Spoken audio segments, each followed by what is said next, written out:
90 पे 3 आदमियों को जिम्मेदारियां दी गई।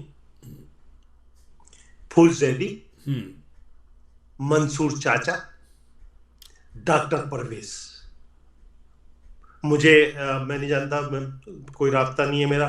डॉक्टर परवेज हयात हैं, मंसूर चाचा अब इस दुनिया में मौजूद नहीं है। 3 आदमी, जी। फूल जैदी, मंसूर चाचा और डॉक्टर परवेज, हमें जिम्मेदारी दी गई कि हम 90 पे बैठेंगे। अच्छा। मंसूर चाचा बहुत अच्छे आदमी थे। जी। उनका एक ताल्लुक था काफी लोगों से, उनको यूज किया गया था। जब 90 हम और ये बैठे थे, तो उस वक्त था वो मिडी चल रही है, वो एक ट्रायंगल चल रहा है, अजीम भाई इधर जा रहे हैं, उधर जा रहे हैं, उधर जा रहे हैं, वो चल। मसाइल तो थे, खबरें सबके पास थी, सबको हाँ। पता था कि तो मैं, मंसूर चाचा और डॉक्टर परवेज, मैंने बोला देखिए भाई, पार्टी ने पॉलिसी बड़ी अच्छी रखी। अगर 90 पे कोई हमला करता है तो मारा को जाएगा। चाचा तुम, मैं, परवेज, अगर एक तो बुराई अगर हमला करती है तो दूसरी बुराई वो बोलते छट गई, तो बाकी सब तो महफूज है, चारे के तौर पे हमें बिठा दिया। अच्छा। हम तो चाह रहे हैं। अच्छा, आप ये बताइए, आप जो है क्या कहते हैं, आ, आफाक अहमद के करीब थे। अच्छा। नहीं तो हम आफाक के करीब थे। तो आपको जब आफाक और आमिर अमेरिका चले गए, जी। तो जिम्मेदारान का एक इजलास बुलाया गया अब्बासी शहीद हॉस्पिटल में। जी। उस तो उस जिम्मेदारान के इजलास में तो हमें तो गद्दार डिक्लेयर किया। फूल जैदी जो कौम का गद्दार है, वो मौत का गद्दार है, फूल जैदी को फांसी दो। अच्छा। ये तो हमारे कायद ने, और अपनी मुद्दई तो हमारे खिलाफ तो नारे लगवाओगे। हम तो पहले आदमी है।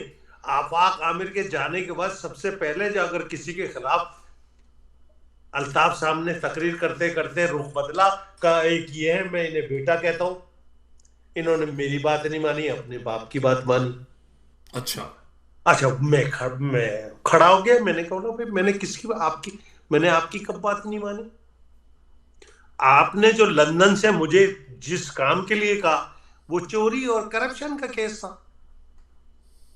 जिस आदमी की आप सिफारिश कर रहे थे, वो इन्वेस्टिगेशन तहकीकात सबके बाद वो चोरों का हेड था, उसको हमने निकाल दिया। आपको मैंने बताया अगर ये आप ये काम करवाएंगे तो बाकी साथ दूसरे चोरों को भी सपोर्ट करना पड़ेगा। जब आपने कहा कि अच्छा चोरी का था, हाँ अच्छा, नहीं बेटा मैं नहीं बोल रहा, फिर तेरी मर्जी। आज आप कह रहे हैं कि मैंने आपकी बात नहीं मानी। मैंने तो आपकी बात मानी, आपको हकीकत बताई भाई, ये चोर लोग हैं। तो आपने, तो हमारे तो फांसी के नारे। और मैं नदीम रिजवी एहसानमंद हूं मरहूम शहजाद मिर्जा का,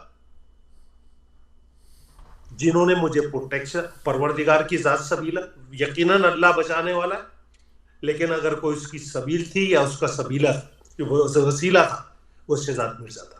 क्योंकि अच्छा। शहजाद मिर्जा, जब डॉक्टर साहब भी मंजर आम पे नहीं थे, तो शहजाद मिर्जा वो वाहिद शख्सियत होता था जिसको अल्ताफ हुसैन लंदन से डायरेक्ट फोन कर किया करते थे। अच्छा। और मैं अगर जिंदा पाकिस्तान से निकल पाया तो उसमें शहजाद मिर्जा का एक, परवरदिगार उनके दर्जात आप बुलंद कब करे। आपने पाकिस्तान कब छोड़ा था? मैंने 92 में मैं इलेक्शन जीता, मार्च में पीएसएफसीएल का। क्योंकि उसके बाद बीच में तो पार्टी ने फिर, पार्टी की एक पॉलिसी थी कि वो सेंट्रल ऑर्गेनाइजिंग कमेटी का कोई आदमी जो है इलेक्शन नहीं लड़ेगा। और अचानक डॉक्टर साहब ने एक ऐलान कर दिया कि पाकिस्तान स्टील मिल पे यूनियन रजिस्टर हो रही है, और फूल जैदी जो है वो 90 में जो यूनाइटेड वर्कर्स यूनियन बनी है उसके जनरल सेक्रेटरी होंगे, और वो इलेक्शन लड़ेंगे। तो आप 92 तक एमकेएम का हिस्सा थे? जी। तो आप मैं 92 मार्च में मैंने पाकिस्तान स्टील फैब्रिकेटिंग कंपनी का, मैं 90 से जनरल सेक्रेटरी चल रहा था 92 तक। जी जी। और जो 92 का दोबारा इलेक्शन था उसमें भी मैं ही जीत के आया 94 तो तक। आपने पाकिस्तान किस तारीख को छोड़ा था? 94। 94। सो आप बेसिकली ओके 8 जून 1994 को, बीच में मैं पाकिस्तान से 1-2 दफा गायब हुआ हूं। अच्छा। अपनी सिक्योरिटी की वजह से। और लेकिन 8 जून 1994 के बाद मैंने पाकिस्तान में फिर कभी नहीं। अच्छा। क्योंकि मैं जिन एजेंसियों के लिए अल्ताफ साहब काम करते थे, या जिन एजेंसियों के लिए आफाक और आबिर बाद में काम करते रहे, मजबूरन करते रहे, खुशी से नहीं करते रहे, ये मैं मानता हूं। अच्छा। मैंने 94 में उस ISI के मीटिंग के बाद जो उनके लारे लप्पे और किस्से कहानियां, कुत्ता बनने से मैंने ये बेहतर ये समझा। कौन सी मीटिंग? ताजमहल होटल के सामने एक, जो आप जाते हैं जिना कार्डियोवैस्कुलर के, मुझे मालूम है, मैं जा चुका हूं वहां पे। हाँ, तो उसी में मुझे वो पूरी झाड़ियां लगी हुई है, काला सा दरवाजा था उस जमाने में, और फिर हाँ, वहां एक कर्नल शाह होते थे जी। उसी में 1.5 घंटा 2 घंटे हमने गुजारे। अच्छा।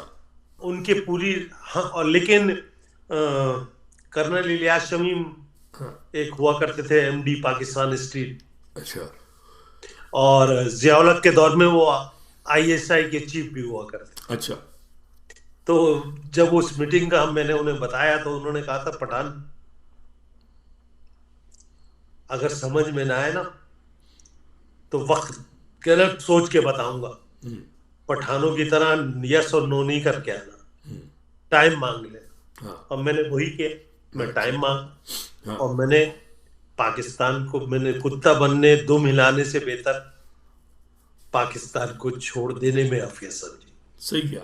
और 8 जून 1994 के बाद मैं नवंबर 2021 में सिर्फ वालिदा का जस्द खाकी दफनाने के लिए पाकिस्तान गया, और 25 दिन के लिए गया था, और एक नए नाम जो अमेरिकन पासपोर्ट के साथ वीजा लेके गया था।